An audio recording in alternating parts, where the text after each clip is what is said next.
welcome back to Nostalgianomics. Today is another fantastic day to talk about Pokemon and finance. Because when the two come together, it is truly a beautiful thing. And I thought there's no better way to illustrate this than by talking about a children's game. That being Monopoly, right? I'm sure we all played Monopoly as kids. I'm sure a lot of us still play Monopoly today as adults sometimes with our friends, families, or kids. And after 2, 3, 4 hours into the game, you get mad, you flip the board over, and you're done. But I think there's a lot of lessons to learn from this kid's game. Think about Monopoly, all right? When you're playing, you got that one guy who, right from the get-go, he buys every single property that he lands on, right? He spends every dollar he has, and then, to get the full sets, he'll even mortgage properties he has, gather up as much cash as he can possibly get, pay you off, buy those properties from you, and it looks like he is in dead last, right? He's got no money, he's got half his properties mortgaged, and basically has nothing going for him. While he looks over to his left and right, the other people may have tons of cash in front of them, maybe a few properties, and they look like they are living large. And then a funny thing happens, everyone starts going around the board, and you get some more money from when you pass go. That's like your income. And then you get people do land on the properties you have that aren't mortgaged, and you get some income from those. And then you start to unmortgage those properties, and as they get unmortgaged, maybe you start to buy houses and hotels, and time goes on, right?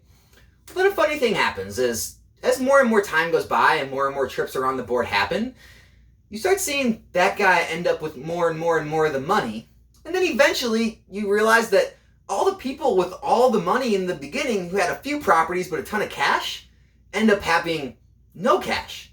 And the guy with all the properties ends up with all the cash and usually wins the game. And this is a great lesson to think about for life, right? Because I know a lot of us get caught up with what other people are presumed to have, right? Because there are people out there that just don't invest, right? They don't put money into their 401ks. They don't invest in the stock market. They don't invest in real estate. They don't buy Pokemon cards, right? And so you may look at them. They may have the exact same job as you and have the exact same income. That's not the point. The point is, you'll look at them and they'll go out and buy a brand new Corvette, right? And they'll be laughing at you for driving your broke down Honda Civic.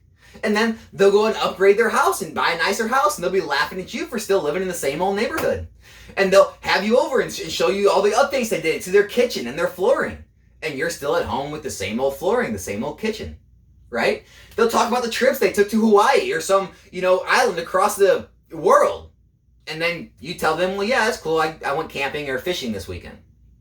And this same trend continues to happen. And it's perceived to the outside world that you're lesser, right? That you're not doing as well as them because they have all these things in the eyes of the world that show success, right? They got the cars, they got the houses, they got the updates, they're taking the expensive trips.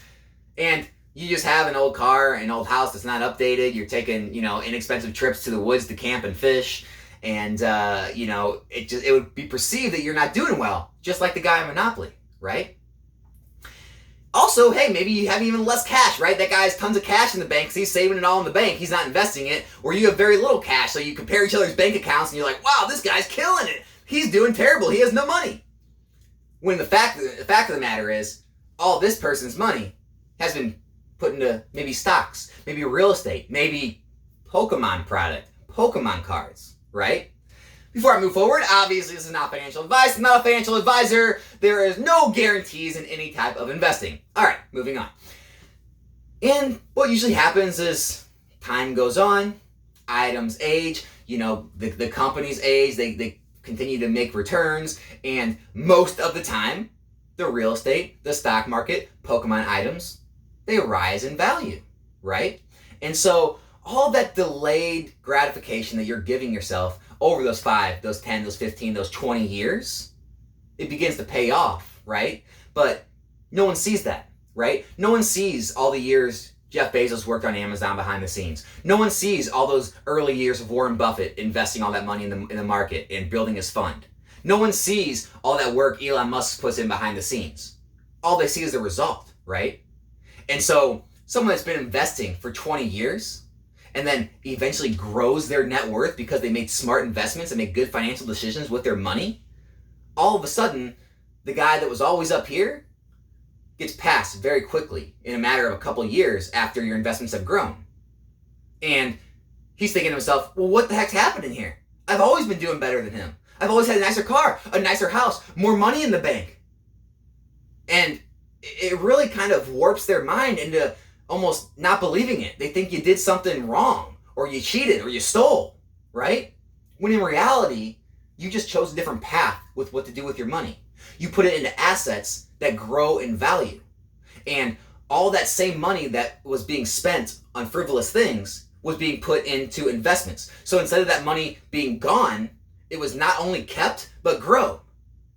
And that's why you see kind of these quote unquote overnight success stories, but they were really built from the past 5, 10, 15, 20 years of hard work, of, investing, saving, whatever it may be.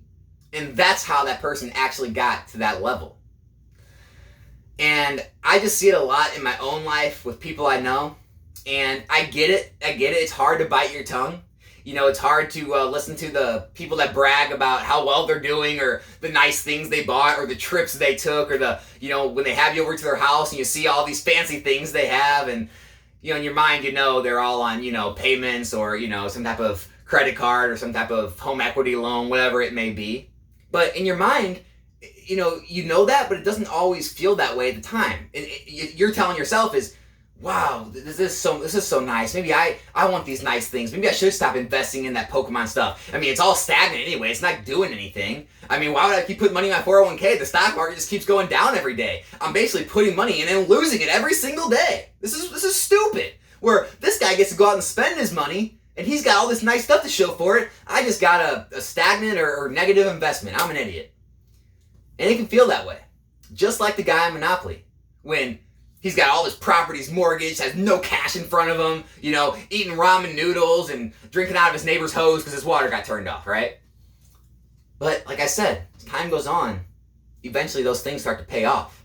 And as they pay off, you start to kind of go up that ladder at exponential rates, where the other people, they kind of stay where they're at, if not go down and get drowned from the debt when things do turn down like they are now.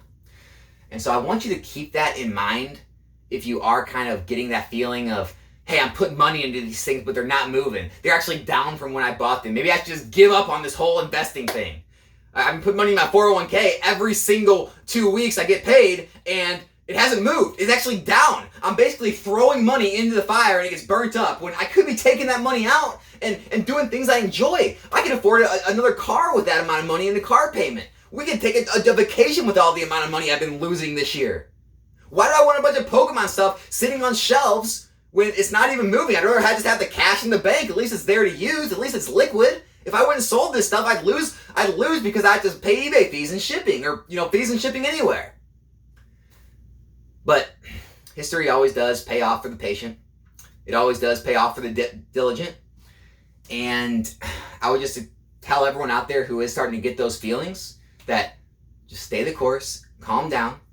If you are in a position where you or your spouse, you have stable jobs, where the recession or the downturn, whatever you want to call it, hasn't really affected you too much. Yeah, you're paying a little more here or there, but you still have a lot of extra income at the end of the month. You don't have debt. You're paying off things. You're investing in other places. You're putting money into Pokemon.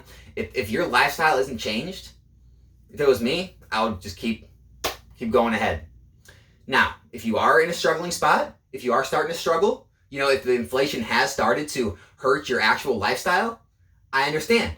Sometimes you have to kind of batten down the hatches, put things on hold to weather the storm. But I would just tell anyone out there I wouldn't tell anyone out there, like, again, not financial advice, not a financial advisor. So for me, if everything's stable in my life and our incomes have remained relatively the same and we have enough money left after all the bills are paid and all the traditional investing done, wherever else you want to put your money, I would say that I'm still going to put money into Pokemon product and into other investments other than hold cash, because this is the time when everything's on sale. This is the time when the smart people are buying. And what happens is when everyone else is out there spending money and you're buying right now, it feels bad. It feels like you're behind. It feels like you're missing out. But when things turn and everything's no longer here and it's up here and you're way up, those are the time when everyone flocks to you and asks you, well, how'd you do it? Well, what are you doing with your money? Well, what should I buy? What should I start investing in? I want to do what you do, right? But you don't hear that right now. I'm sure we will again in the future. We heard it back in 2020. I mean, I did for my friends. But yeah, that's pretty much all I have in this video. I hope it helps you out. If you haven't subscribed to the channel, consider subscribing. And hope everyone's having a good July 4th holiday weekend. Happy Independence Day. Hope everyone enjoys time with their friends, family, barbecuing, shooting off fireworks, watching fireworks shows. And yeah, I'll be back here in a new video soon. I'm out.